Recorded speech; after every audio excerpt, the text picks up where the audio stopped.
expositiva, então nós estamos pregando sequencialmente, tá? Nós pregamos na semana passada sobre João, capítulo 1, versos 9, 10 e 11, e o título foi Jesus, a luz que é rejeitada. Mas ela não foi rejeitada, pastor? Não, ela é.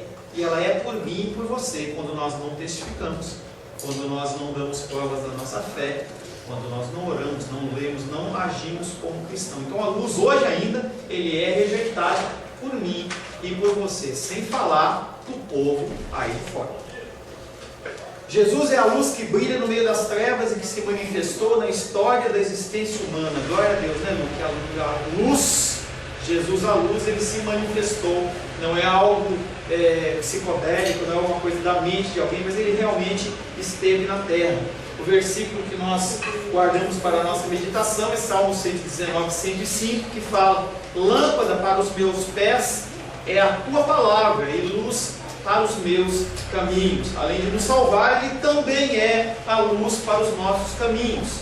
Essa luz veio para nos dar conhecimento e também para revelar o Senhor, o nosso Salvador. A luz, ela brilha sobre todos e nos força um posicionamento. Que caminho você vai tomar? Luz ou trevas? Ah, pastor, eu quero luz. Não é só você falar que quer ser luz, você tem que agir como luz. E o Senhor, ele deve abrir uma série de oportunidades para você essa semana, para você ser luz, não seja trevas. A palavra de hoje tem como título o novo nascimento em Cristo. O novo nascimento em Cristo. Convido você a abrir a palavra de Deus no Evangelho de João, capítulo 1.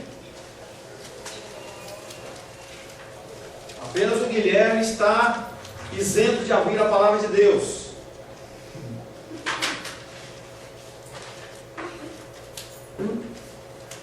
João capítulo 1, nós vamos ler o verso 1 em diante.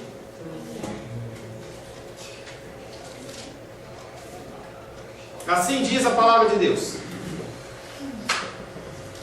no princípio era o Verbo, e o Verbo estava com Deus, e ele estava no princípio com Deus.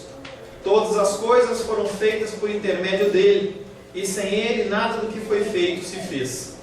A vida estava nele, e a vida era a luz dos homens. A luz resplandece nas trevas, e as trevas não prevaleceram contra ela. Houve um homem enviado por Deus, cujo nome era João.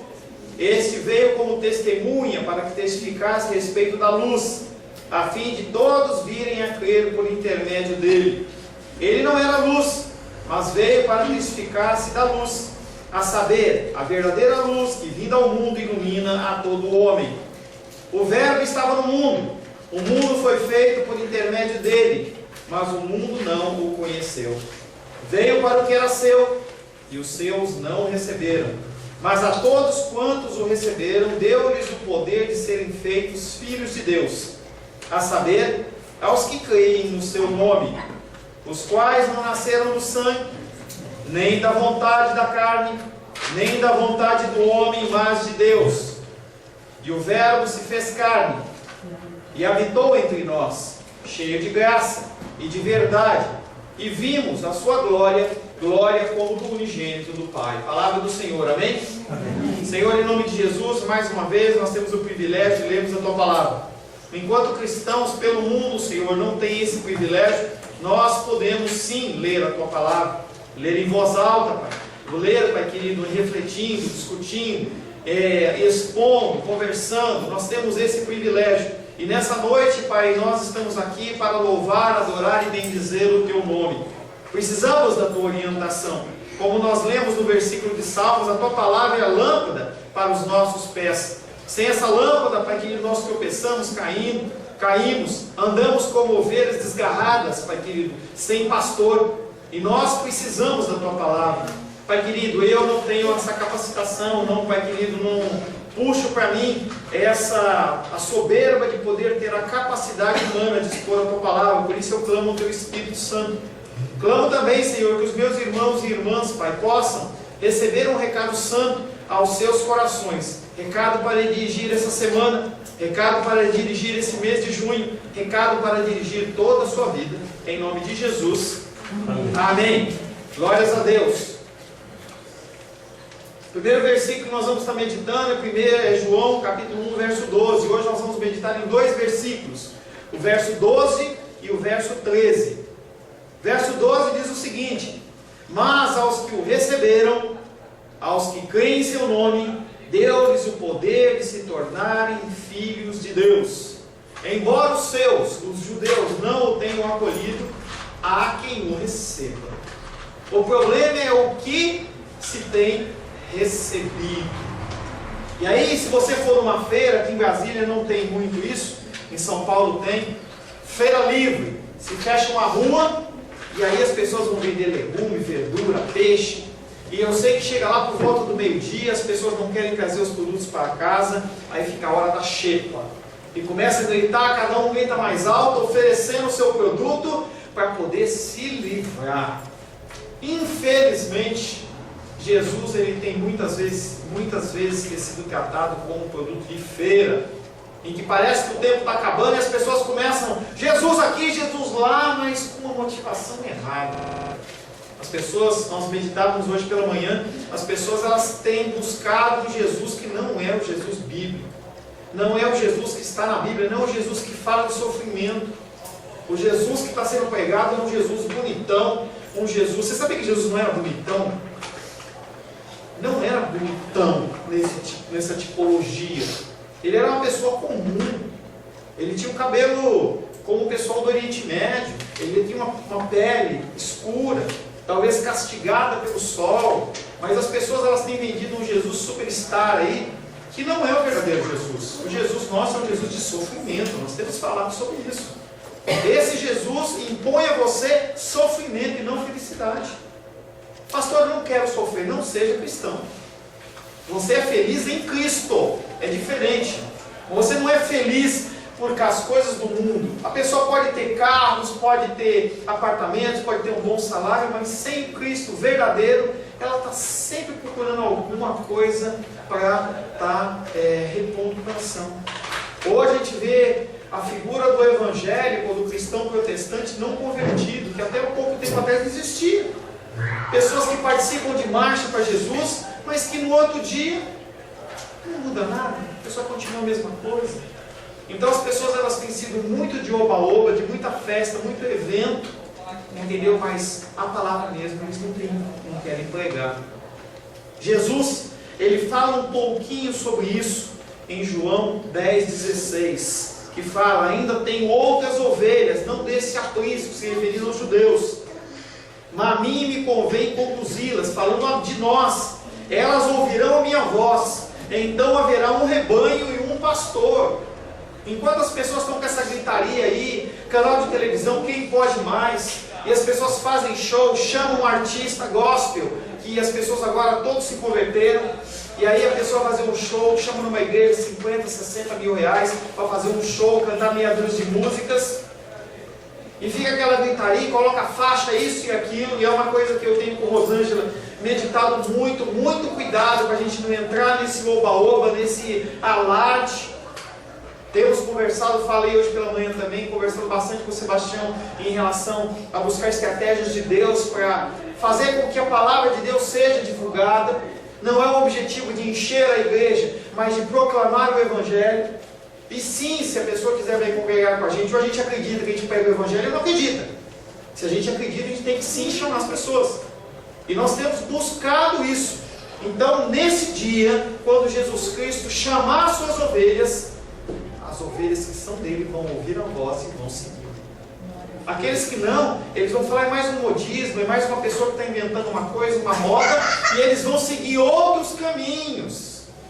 Vão achar que são cristãos e não são cristãos.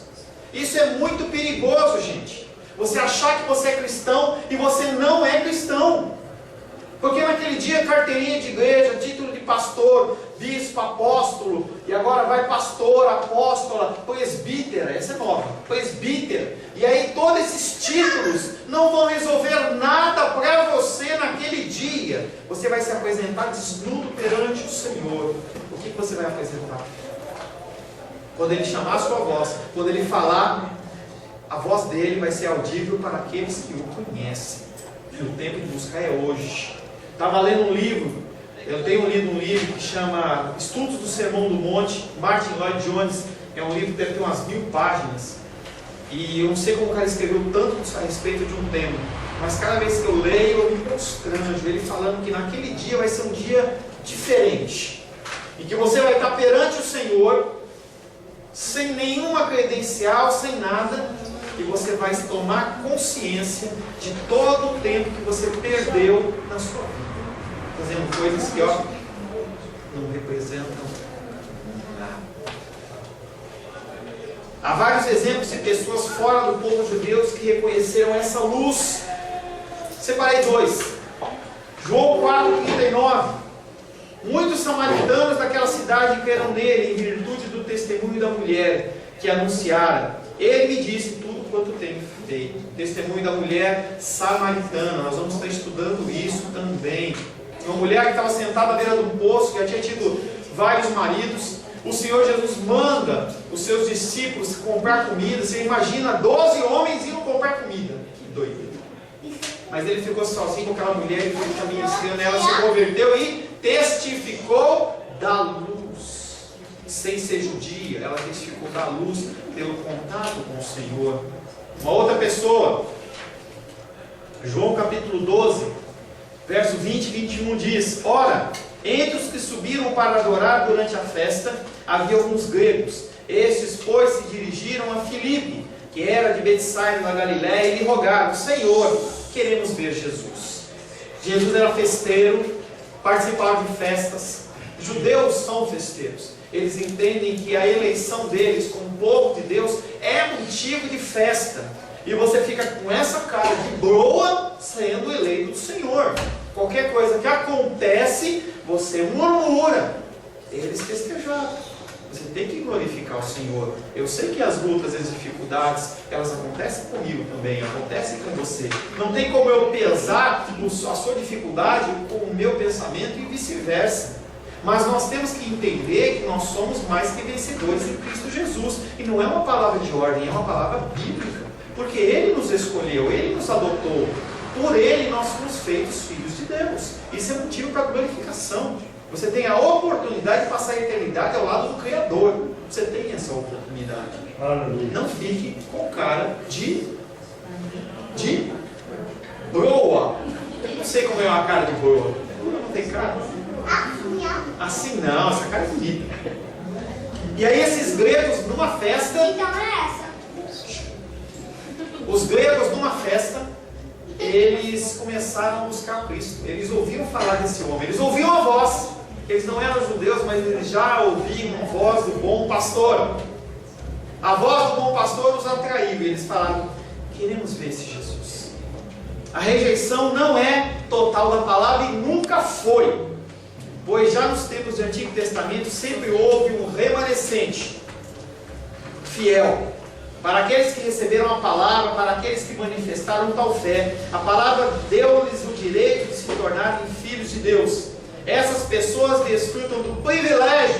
Você tem um privilégio de ser filho de Deus ou filha de Deus. Deus não está mais contente ou mais rico porque você é cristão, não. Você que tem esse privilégio. Não é Ele que tem o privilégio. As pessoas invertem um pouco a situação. Um privilégio que foi momentaneamente perdido pelo povo judeu. Porque quando Cristo se apresenta como Messias, eles queriam que esse Messias viesse como um guerreiro, como um homem que viesse quebrar o reino, o reino romano, quebrar o jugo, quebrar as amarras, e não veio para fazer isso. Então eles o rejeitaram. E naquele momento eles não eram filhos de Deus. 1 Reis 19:18 diz, falando um pouco sobre esses remanescentes: também conservei em Israel 7.000, todos os joelhos que não se dobraram a Baal e toda a boca que não o beijou. O profeta se levanta, o profeta Elias se levanta e fala assim: estou sozinho, não tem mais ninguém. E aí o Senhor fala assim: não é bem assim. Tem 7.000 que não se dobraram. Sempre tem pessoas que não se dobram às situações. Sempre tem pessoas que têm essa palavra gravada no coração, que quando vem uma coisa para ser apresentada, a pessoa fala assim: não, Não quero. Eu quero seguir a palavra. As pessoas, elas me ligam, me questionam a respeito de situações diversas, e eu nunca dou a receita do bolo. Não é minha função falar segue aqui ou segue ali. A minha função é falar o que a palavra diz. Não importa a minha opinião do seu problema. A palavra diz isso. Se a pessoa pergunta a minha opinião, eu venho e falo. Uma pessoa estava me perguntando essa semana aí a respeito de um tema qualquer, como greve. Como se posicionar? A preocupação da pessoa é: como me posiciono biblicamente? Você, todos os dias da semana, são apresentadas opções para você tomar. Como você vai se posicionar? Como cristão ou como uma pessoa normal do mundo? Esse é o teu desafio. O teu desafio é esse: você se posicionar como uma pessoa que segue os mandamentos do Senhor. Lá em Israel, a grande maioria estava servindo Baal. E nós já explicamos que Baal não é um Deus, é um título que quer dizer Senhor. E eles tinham outro Senhor, e eles adoravam outro Deus. E aí Elias fala assim: eu estou sozinho. Fala assim: não, dentro desse povo todo aqui tem 7.000, talvez 7.001, que não se dobraram ao Baal. Eles preferem, mesmo sofrendo, continuar servindo ao Senhor. Ezequiel capítulo 6, verso 8 diz: não deixarei mas deixarei o resto, porquanto alguns de vós escapareis da espada entre as nações quando fordes espalhados pelas terras. O povo de Israel estava prestes a entrar no cativeiro babilônico, e o profeta está vendo toda aquela destruição profetizada, e o Senhor fala: você pode ficar tranquilo, Ezequiel, pode ficar tranquilo, porque quem vai separar uma parte para mim sou eu. Sabe quando eu vou no teu aniversário e você separa um bolinho para mim? É a mesma coisa. Você é separado uma porção. O Senhor fala assim: olha, esse povo aqui ninguém toca. Esse povo vai continuar fiel, vou continuar em cima deles, vou continuar forçando, e esse povo vai continuar fiel a mim. Os remanescentes, aqueles que são fiéis e não se conformam. Já dei esse exemplo algumas vezes, vou dar de novo. Bolo. O bolo, se você faz um bolo com uma forma redonda, Diana, ele sai que formato? Redondo. Se for quadrado, quadrado. E aí eu falo sempre do bolinho que minha mamãe fazia com a forminha do coelhinho de Páscoa. E ela tinha orelhinha e tudo mais. Saía com que forma? Do coelho. Nós não podemos entrar nessa forma do mundo. Os cristãos verdadeiros, eles não se dobram. Eles preferem morrer a negar Cristo. Será que você está disposto a isso? Abrir mão das coisas que você quer fazer pelo que o Senhor quer que você faça? Porque se Ele é Senhor, quem manda é Ele, não é você. E você tem que tomar a posição: não, eu vou fazer conforme eu quero, eu vou fazer isso, eu vou fazer aquilo. Se Deus quiser. Coloque sempre essa variante: se Deus quiser. Você não está proibido de sonhar. Você pode sonhar, mas apresente sempre ao Senhor os seus sonhos. Com Cristo começa uma nova época para a humanidade, que se divide em duas partes: aqueles que continuam na atitude do passado em relação ao Antigo Testamento, os judeus, que não aceitavam Cristo, e agora os cristãos, os protestantes, não praticantes.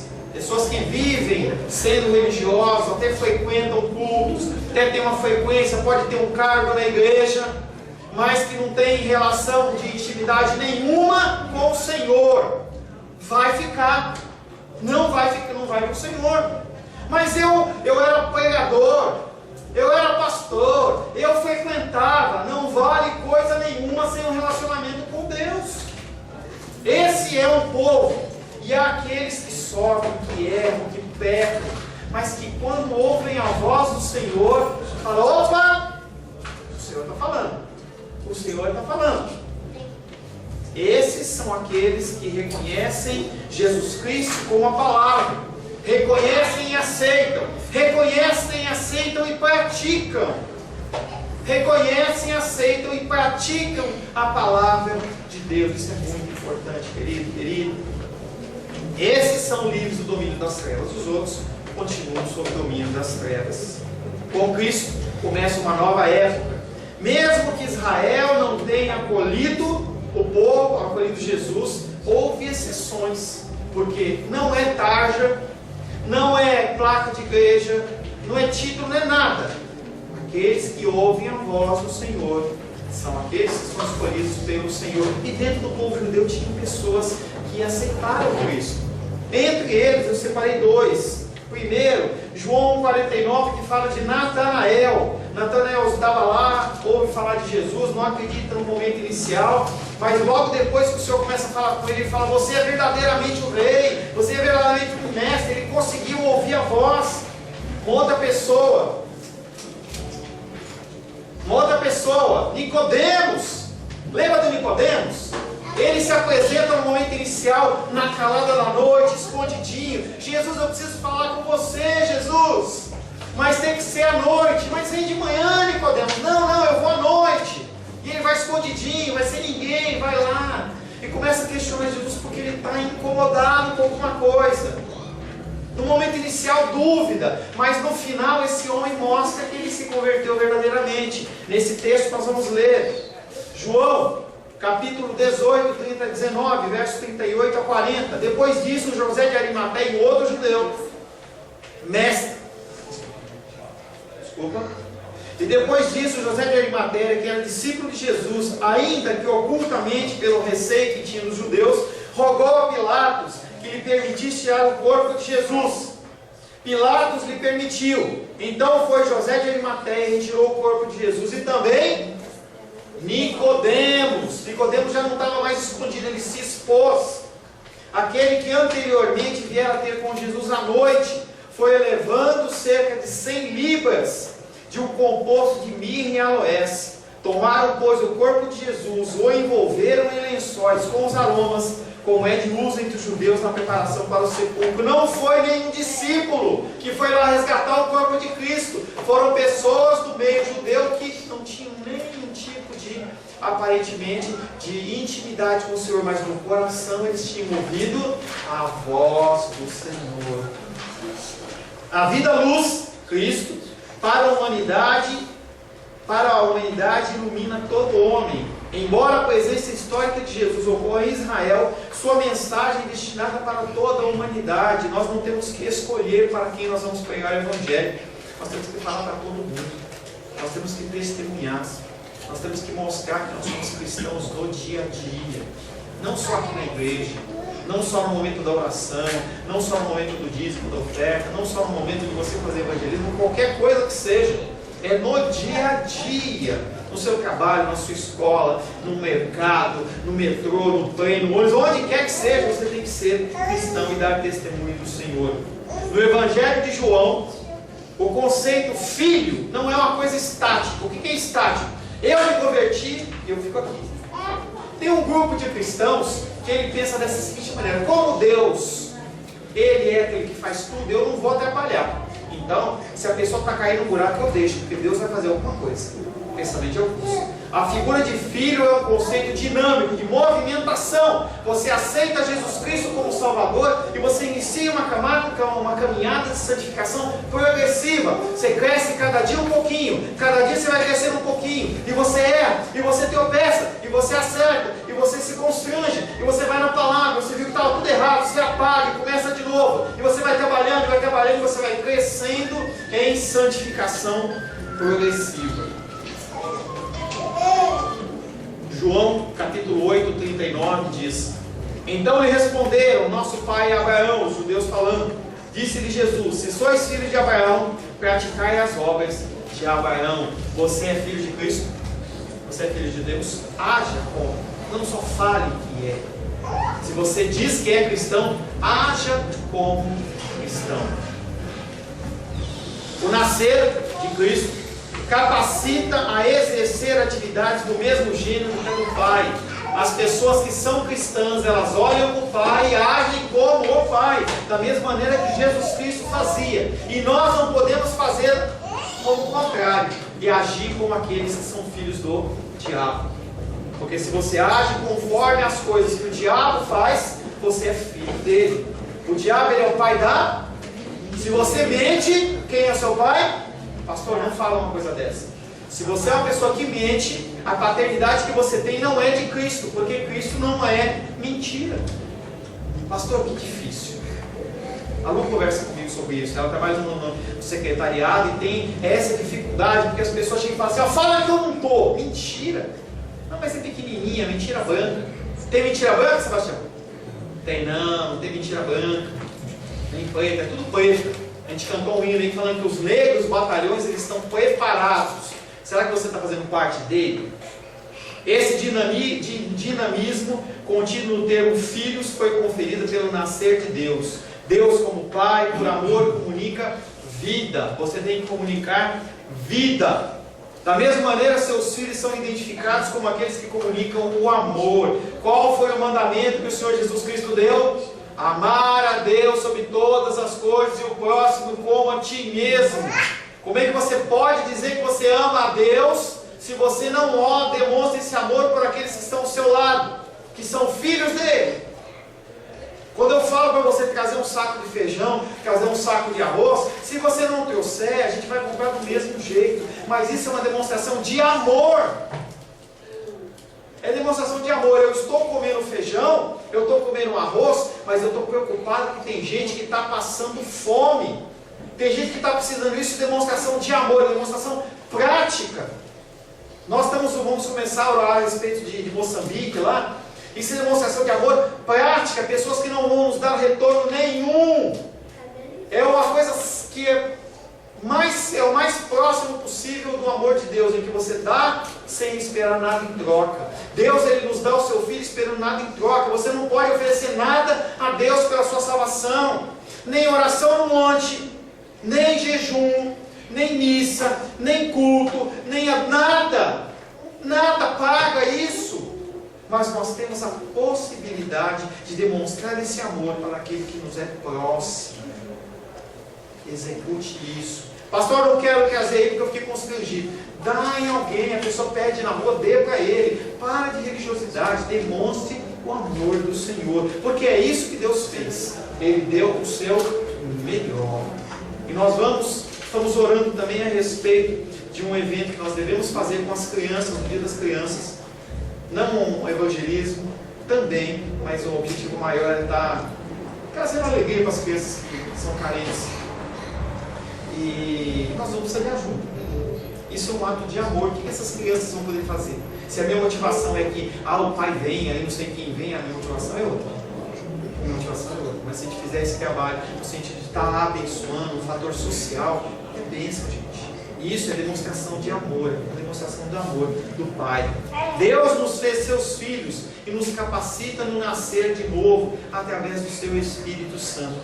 Assim podemos fazer obras maiores e melhores que Jesus. Você consegue entender isso? Você fazer obras maiores e melhores do que o Criador? Ele falou que dá para fazer. Em verdade vos digo que aquele que crê em mim fará também as obras que eu faço, e outras maiores fará, porque eu vou para o Pai. Você entende isso? Você entende Jesus Cristo dizendo que você vai fazer coisa maior que Ele?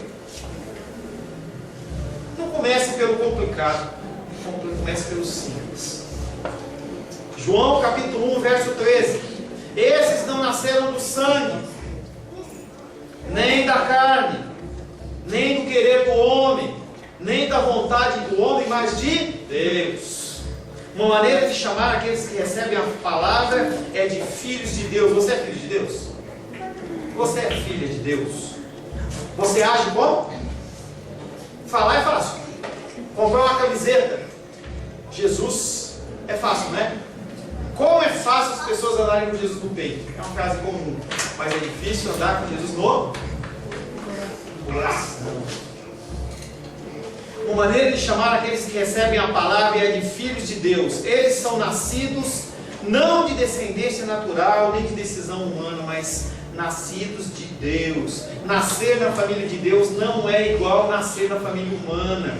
Na família humana tem homem, mulher, troca de sangue, troca de uma série de coisas. O nascimento em Cristo é através do Espírito Santo. Nada que você possa oferecer paga isso. Havia promessa sobre o povo judeu? Sim, mas para aqueles que eram verdadeiros filhos de Deus. Não adianta você se dizer cristão, volta a bater nessa tecla. Não adianta você se dizer cristão se você não age como cristão. João 8,39 de novo. Então lhe responderam: nosso pai é Abraão. Disse-lhe Jesus: se sois filhos de Abraão, praticai as obras de Abraão. Então lhe responderam: nosso pai é Jesus. Disse-lhes: se vocês são filhos de Jesus, pratiquem a obra de Jesus. O novo nascimento é um ato de Deus. A fé não provém da sua própria ação, mas é um fruto da regeneração espiritual. E é um dom celestial. Os que recebem a palavra de Deus são os que creem em um seu nome, aquele que ouve a sua voz e começa uma caminhada. Não ache que você vai ser santo de uma hora para outra. E também não cobre o teu irmão e a tua irmã a ser santo. Não cobre, porque ele tem um processo de crescimento. Eu cresci de um jeito, a Diene cresceu de outro jeito, o Guilherminho vai crescer de outro jeito, cada um vai crescer de uma forma, mas nós temos que estar sempre crescendo. Qual que é o seu nome mesmo, querida?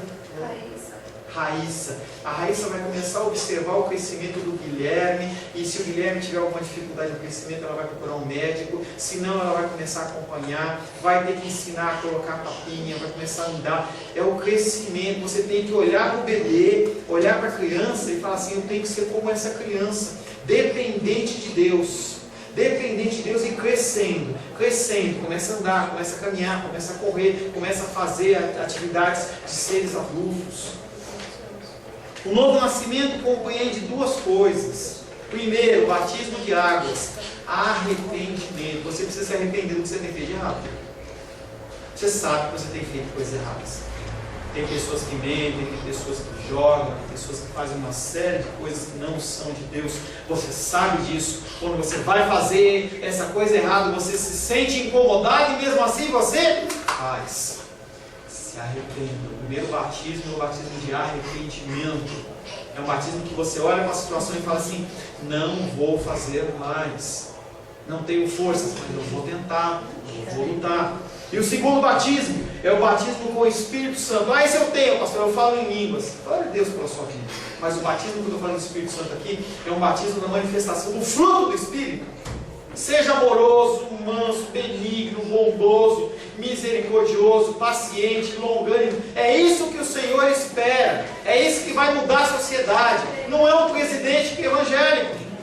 Não é um senador evangélico, não é um deputado evangélico. O que vai mudar essa sociedade é quando você manifestar, você, a sua casa, a sua família, as pessoas que te rodeiam, manifestar o fruto do Senhor: amor, mansidão, benignidade, longanimidade. Seja paciente, para de brigar com os outros, para de perder a paciência. Não, eu sou um crente pavio curto, pastor. Eu sou um crente pavio curto. A pessoa pisou no meu pé, no meu calo, eu estrilo. Estou dirigindo, se a pessoa me fechar, eu xingo. Se controla. Fruto do Espírito é um crente que tem domínio próprio. Isso que Deus espera de você. Pode falar em línguas, pode dançar, pode profetizar, pode orar por cura, pode fazer todas essas coisas, mas essas coisas que eu estou falando são essenciais. Se você não falar em línguas, se você não profetizar, se você não for uma pessoa que tem a manifestação dos dons do Espírito, você entra nos céus. Mas se você não tiver o fruto do Espírito na sua vida manifesta, você não entra. Não entra. Se você for uma pessoa que não tem amor pelo próximo, você não entra. Você vai ficar para trás. João capítulo 3, verso 5 diz: em verdade te digo, quem não nascer da água e do Espírito não pode entrar no reino de Deus. É isso que eu falei agora. Se você não nasceu das águas, se você não se arrepende das coisas que você faz, se você não tem o fruto do Espírito na sua vida, você não manifesta amor, paciência, longanimidade. Vai lá em Gálatas 5. Se você não manifesta isso, o que vai acontecer com você? Não pode entrar no reino de Deus. Você vai chegar lá na porta, Pedro, sei lá quem estiver lá na porta, vai falar assim: qual a senha? Que você vai falar assim: não sei. Prosperidade? Não é. Felicidade? Não é. Espera um pouquinho, deixa eu ver aqui no computador. Paulo César, pastor? É, pastor. A igreja, você visitou, legal, hein? Você manifestou amor? Está dizendo que não. Você manifestou paciência com a sua esposa, com seus filhos, com a sua tia, com a sua mãe, com o seu pai? Você manifestou com as ovelhas? Não. E ó, se tiver mais um, você já está fora. Não é assim, se tiver um só, você está fora. Porque o fruto não é uma coisa que é dividida em gomos. É um fruto. Quando você recebe o Espírito Santo, você tem todos esses dons na tua vida. Esse dom na sua vida. Essa manifestação. Amor, longanimidade. Tem coisas que você vai trabalhar mais e menos, mas você já tem isso na sua vida. Se você não manifesta, quer dizer que você não tem o Espírito de Deus. Se você não tem o Espírito de Deus, você não vai entrar no reino de Deus. Pastor, eu vim para a Santa Ceia. Trouxe até a Raíssa para fazer visita. E você me fala esse monte de coisa boa. Ela vai chegar em casa e falar assim: não vem mais. Eu queria uma palavra de amor. Gente, o amor é a correção. Você pode não gostar de mim. Você pode me odiar. Pode fazer o que você quiser. Mas naquele dia eu espero que você esteja na presença do Rei e ele fale: servo bom e fiel, entra no gozo do seu Senhor. É isso que eu desejo. Esse é o meu desejo, entendeu? Não é fazer amizade, porque se eu tiver que chamar a atenção, eu vou chamar a atenção.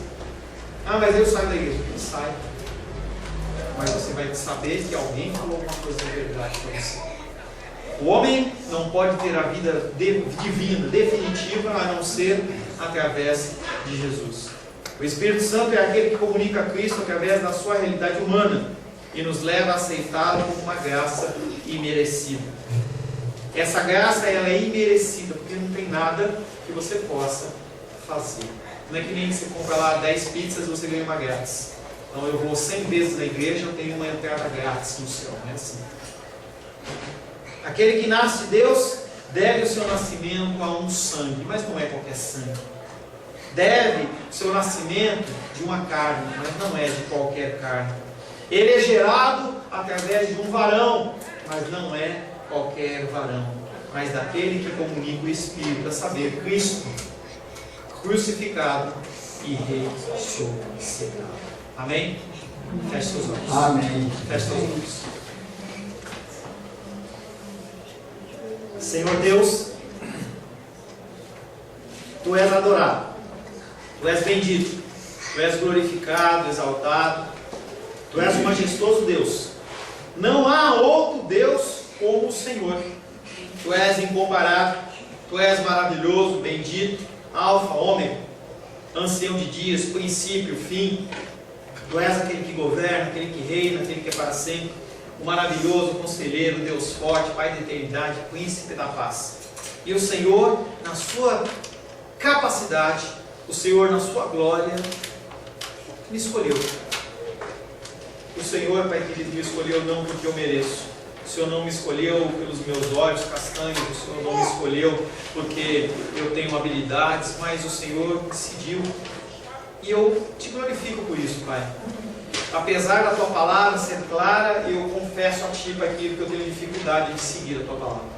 Eu tenho dificuldade, Pai querido, porque o mundo anda num caminho e eu quero seguir o mesmo caminho. Eu não quero ser colocado de lado, eu não quero ser preterido. E tenho tomado decisões erradas. Tenho agido conforme o meu coração. Eu quero pedir nesse momento, Senhor, que o Teu Espírito Santo possa me constranger. Eu quero, Pai querido, naquele dia encontrar o Senhor. Naquele dia, Pai querido, ser julgado como um filho, filha amada, em quem o Senhor tem prazer. Para isso, clamo a Ti que o Teu Espírito Santo continue me ensinando. Que essa palavra que foi pregada hoje, Pai, gere no meu coração um desejo de mudança, de transformação. Que eu possa ser luz no meio às trevas. Que eu possa ser, Pai querido, um abrigo no meio do deserto. Que eu possa ser, Pai querido, uma pessoa referência para as pessoas que têm fome, têm sede de Ti. Eu preciso de Ti, Senhor. Eu entrego a minha vida nas Tuas mãos. Em nome de Jesus. Amém.